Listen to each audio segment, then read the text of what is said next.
go aner mala ken yam gwasame ka jen me bangi kono gwasame gor jen o jin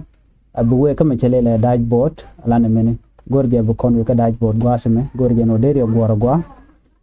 dashboard twanya tege mu goro banyo do gwadame michi ben gwasame te der lat nyal gwad de nen der we kuje me ka der we kuje dio je nen aro gwadame nen yen na mene home na me inside na me content na me engagement awe ne ka monetization kuje mi monetization jana na gwado man jin mishi monetization mishi twine take mu goro binen there's something here very important there cap kro kel na many actually submit your interest form for content monetization reason adan en chi form e ben ke je kane to kon ko kamanda an le rode na makam ke generating kon dongoro de monetize ka Facebook okay mi jira ma dongoro de monetize ka Facebook na me edundu goro jeno bi twine point and submit your interest me twanya michi twine te me ben ngwa de me na me agent form dan and be fill up ka form me men bilel jene ko jin goro jeno ba ju monetize an okay nyam atukon kam chalela what type of creator are you mi twanya what type of creator are you te te ben ngwa de me titene kan tin kon de selection de laten mi jira mi mo mu goro dong de pay de monetize so twanya submit your interest gwada me biname bi twanya na me mchelele what type of creator are you and then mi twanya bi mandan de select be chuben chetama mi twanya be nung na me be nung artist be nung athlete be nung author be nung business be nung chef and all that gwada many they choose mandan no me jin musician bi music bi twanya chegma cha select ko mi jin public figure bi twanya public figure na mi jin entrepreneur bi twanya bona me me jin digital creator bi leli bi twine bi mandana gujime ladi ajen bu twine ga kentene yone mi ci tok bi leli dan kam mi ci gurje no luka kentiti dongu ne kel karwat bu ngulen bi twine na mem telel public figure bi na me bi woj bi na me woj bi man no bi kwany antam de ci laro di kwany mi cha lele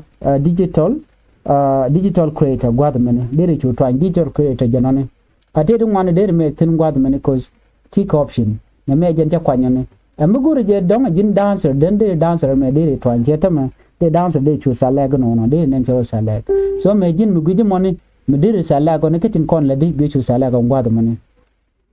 gwad me go no belle digital creator karwad na me ban salag mi ci tok kem buguru bilat wer ping gwad me mi chelele dan bi twany mi chelele dan ne te dan te ping gwad me okay dan je no gwad me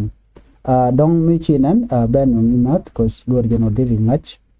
ka drop dan dong de nen kaja mi che yom niam diri nen ping wadme dan jeno ne mene jen dan okay ka dan de twanya dan mi che tok ala le mi che tok okay twanya mi che twanya wadme de nen dere jogono one category added no mi chinan wadme ye jogono de one category added ke mi che lat already che kon kel kon select Meridian Guazme Bibengum Chelel Guazmani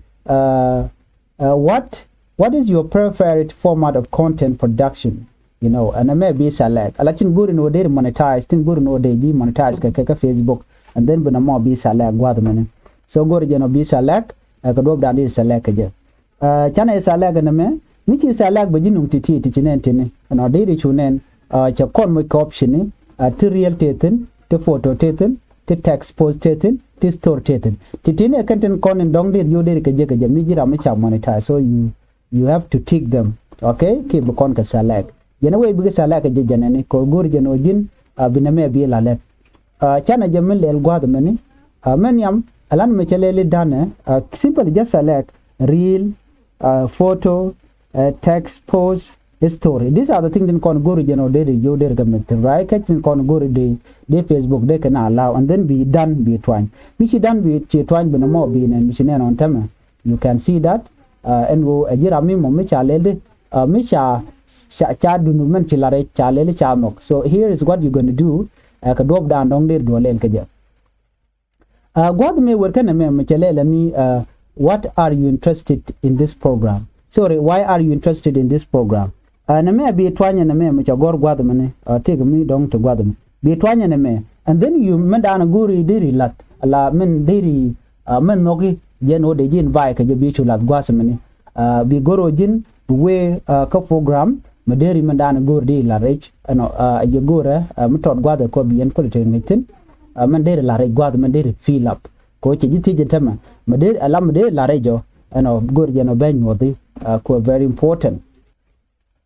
gwaza me biben ka jen vox meni and then te mi cha gorm be page gwa da madeni chunen gwaza meni na meni mandan ci gujeno de submit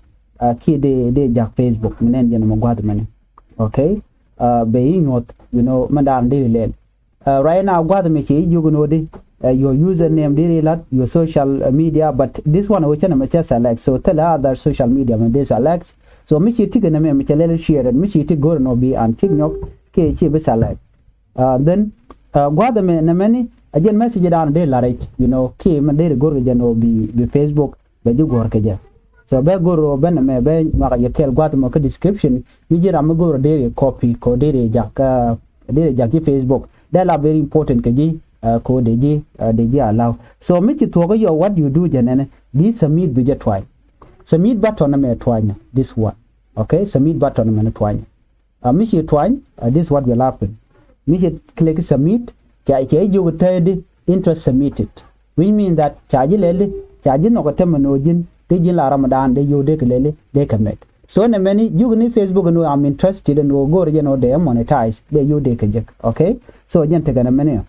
when she talk and be sure lo jok be sure try ni arrow ni ala ni and now you are done and then there in gwa the many but more of course mugur je no jira mo dairy update boni lo dong te mi jeg mi ci tianga jeg you can still submit the form again okay adar jinong na many kami ci talk be sure pali no so chen ci we kam ripingo ka content monetization ci twan be nong the same form again so ko jin ci gwa no a ci talk be sure le Facebook ka do dan dong de jak monetization ka ja ajen rob dan dairy interest dairy tianga ja ano be nyokolat another de kon solidi be nung another listen madong de yana ngach rob dan de ran de Facebook therefore lower ka der ka increase ka ja ambi atama